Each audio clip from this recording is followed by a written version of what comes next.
കഴിഞ്ഞ 34 ദിവസം രാഷ്ട്രീയ കേരളം ഉറ്റുനോക്കിയത് പാലക്കാട്ടേക്കായിരുന്നു. പാലക്കാട്ടെ പ്രചരണ വിഷയങ്ങൾ ഓരോ ദിവസവും ഓരോരോ വിഷയങ്ങൾ ഉണ്ടായി. ട്വിസ്റ്റും ആശങ്കകളും ഒക്കെ നിറഞ്ഞ ആ ഒരു കാലത്തിനാണ് ഇപ്പോൾ സമാപനമായിരിക്കുന്നത്. ജനങ്ങൾ വിധി എഴുതുന്നത്.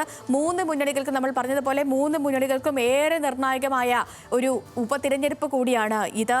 ഷാഫി പറമ്പിൽ വെന്നിക്കൊടി പാറിച്ച പാലക്കാട് നിലനിർത്താനുള്ള പോരാട്ടത്തിൽ UDF സ്ഥാനാർത്ഥി രാഹുൽ മാങ്കൂട്ടത്തിൽ സജീവമായി തന്നെ ബൂത്തിലുണ്ട്. രാവിലെ തന്നെ അദ്ദേഹം പരമാവധി പേരെ ഇന്ന് അദ്ദേഹത്തിന് അവിടെ വോട്ടില്ല എങ്കിൽ കൂടി പരമാവധി ബൂത്തിലെത്തുന്ന വോട്ടർമാരെ കണ്ട് വോട്ട് ചോദിച്ച് അദ്ദേഹം നിൽക്കുന്നത് നമുക്ക് കാഴ്ചകളിൽ കാണാം. കോൺഗ്രസിനെ ഞെട്ടിച്ച് പാർട്ടി വിട്ട പി സരിന് തനിക്ക് സ്ഥാനാർത്ഥിത്വം നൽകിയില്ല എന്ന് പ്രതിഷേധ ശബ്ദമുയർത്തി പാർട്ടി വിട്ട സരിന് LDF സ്ഥാനാർത്ഥി എന്ന നിലയിൽ തന്റെ രാഷ്ട്രീയ തീരുമാനം ശരിയാണെന്ന് കൂടി ഈ തിരഞ്ഞെടുപ്പിലൂടെ തെളിയിക്കേണ്ടതുണ്ട്. ഇടതുമുന്നണിക്ക് ഈ വലിയ പ്രതീക്ഷ വച്ചു ഇക്കുറി ഇടതുമുന്നണി വലിയ പ്രതീക്ഷ വച്ചു പുലർത്തുന്ന ഒന്നുകൂടിയാണ് ഇപ്പോഴത്തെ തിരഞ്ഞെടുപ്പ്. ഒരു ജീവൻ മരണ പോരാട്ടം തന്നെയാണ് അവിടെ. മെട്രോമാൻ E ശ്രീധരനിലൂടെ കഴിഞ്ഞ തവണ നേടിയ മുന്നേറ്റം തുടരാൻ ഇക്കുറി കൃഷ്ണകുമാറിലൂടെ മണ്ഡലം പിടിക്കാം എന്നാണ് BJPയുടെ കണക്കുകൂട്ടൽ. കോൺഗ്രസിലേക്ക് സന്ദീപ് വാര്യർ ചുവടുമാറ്റം നടത്തിയതിന്റെ എഫക്റ്റും മണ്ഡലത്തിൽ വലിയ ചർച്ചയാകുന്നുണ്ട്. അങ്ങനെ എല്ലാ തരത്തിലും എല്ലാ മുന്നണികൾക്കും ഏറെ നിർണായകമാണ് ഈ ദിവസത്തെ ഈ തിരഞ്ഞെടുപ്പ്. രാവിലെ ഇതുവരെയുള്ള കണക്കുകൾ അനുസരിച്ച് പോളിംഗ് പെർസെൻറ്റേജ് 6.76%. തിരഞ്ഞെടുപ്പ് തുടങ്ങിയത് 2 മണിക്കൂറിലേക്കൊക്കെ എത്തുന്നു. 8:36 കൃത്യം 7 മണിക്ക് തിരഞ്ഞെടുപ്പ് തുടങ്ങി വോട്ടിംഗ് ആരംഭിച്ചു. 1.5 മണിക്കൂറിനിടയിലുള്ള പോളിംഗ് പെർസെൻറ്റേജ് ആണ് 6.76.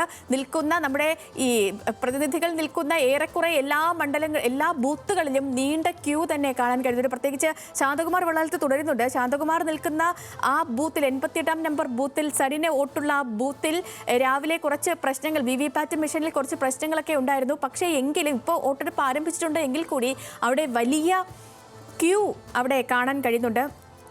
ശാന്തകുമാർ, ഈ 7 പ്രശ്നബാധിത ബൂത്തുകളുണ്ട്. അവിടെ ഈ ഇരട്ട വോട്ടുകാരെ അനുവദിക്കില്ല എന്ന് LDF കടുത്ത നിലപാടെടുത്തിട്ടുണ്ട്. പക്ഷേ വോട്ടർ പട്ടികയിൽ പേരുള്ള എല്ലാവരെയും വോട്ട് ചെയ്യാൻ അനുവദിക്കുമെന്ന് UDFും തീരുമാനമെടുത്തിട്ടുണ്ട്.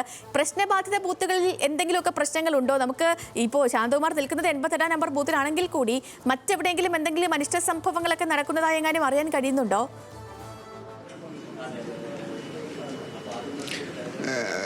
നിലവിലെ രീതി അനുസരിച്ച് തർക്കങ്ങൾക്ക് എല്ലാ ഇടവുമുണ്ട് പാലക്കാട്ടെ തിരഞ്ഞെടുപ്പ്.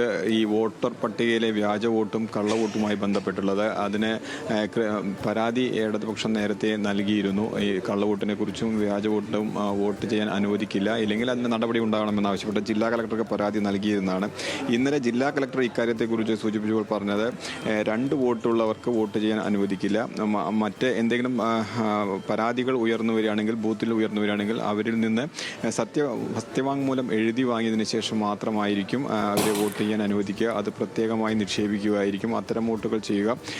അങ്ങനെ നടപടികൾ, ഔദ്യോഗികമായ നടപടിക്രമങ്ങൾ എല്ലാം പൂർത്തിയാക്കുമെന്ന് തന്നെയാണ് ജില്ലാ കളക്ടർ ഇന്നലെ അറിയിച്ചത്. പക്ഷേ ഇന്ന് അത്തരം വോട്ടുകളുമായി വോട്ട് ചെയ്യാൻ ബൂത്തുകളിൽ എത്തിയാൽ വോട്ടർമാരെ തടയാനും തടസ്സപ്പെടുത്തുന്നതിനും ഉള്ള എല്ലാ നീക്കവും എല്ലാ രാഷ്ട്രീയ പാർട്ടികളുടെ ഭാഗത്തും ഉണ്ടാകുമെന്ന് ഉറപ്പാണ്. കാരണം ഏറെ നിർണായകമാണ് പാലക്കാട്ട് തെരഞ്ഞെടുപ്പ്. ഓരോ വോട്ടുകളും ഏറെ നിർണായകമാണ്. അവയെല്ലാം വളരെ സസൂക്ഷ്മം തന്നെയാണ് രാഷ്ട്രീയ പാർട്ടികൾ നോക്കിക്കാണുന്നത്. ഒപ്പം തന്നെ പോലീസും തെരഞ്ഞെടുപ്പ് ഉദ്യോഗസ്ഥരും അവയെല്ലാം വളരെ വിശദമായി പരിശോധിച്ചുകൊണ്ട് തന്നെയാണ് നടപടികളിലേക്ക് കടക്കുകയും ചെയ്തിട്ടുള്ളത്.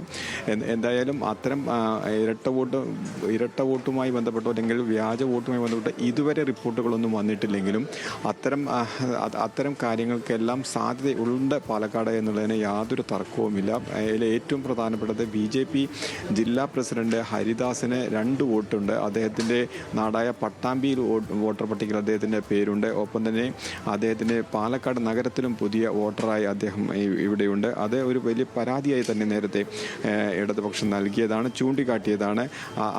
പക്ഷേ ഈ BJP ജില്ലാ പ്രസിഡന്റ് ഇന്ന് വോട്ട് ചെയ്യുമെന്ന് തന്നെയാണ് അറിയിച്ചിട്ടുള്ളത്. അദ്ദേഹം വോട്ട് ചെയ്യാൻ വരികയാണെങ്കിൽ അത് തർക്കത്തിന് ഇടയാവാനുള്ള എല്ലാ സാധ്യതയുമുണ്ട്. അവയെല്ലാം പോലീസും നിരീക്ഷിക്കുക തന്നെയാണ്. അത്തരം കാര്യങ്ങൾക്ക് ഈ ഇരട്ട വോട്ടും വ്യാജ വോട്ടുമായി ബന്ധപ്പെട്ട വിഷയങ്ങളിൽ ചർച്ചകൾക്ക് ഇനി സാധ്യതയൊന്നുമില്ല. പക്ഷേ ഔദ്യോഗിക നടപടികളും മറ്റ് നടപടിക്രമങ്ങളും പൂർത്തിയാക്കുക തന്നെയായിരിക്കും ഔദ്യോഗികമായി ജില്ലാ കളക്ടറും വരണാധികാരി കൂടിയായ ജില്ലാ കളക്ടർ ചെയ്യുക എന്ന് ഉറപ്പാണ്. എന്തായാലും തർക്കങ്ങൾക്ക് എല്ലാ സാധ്യതയും ഉണ്ട് സേതു.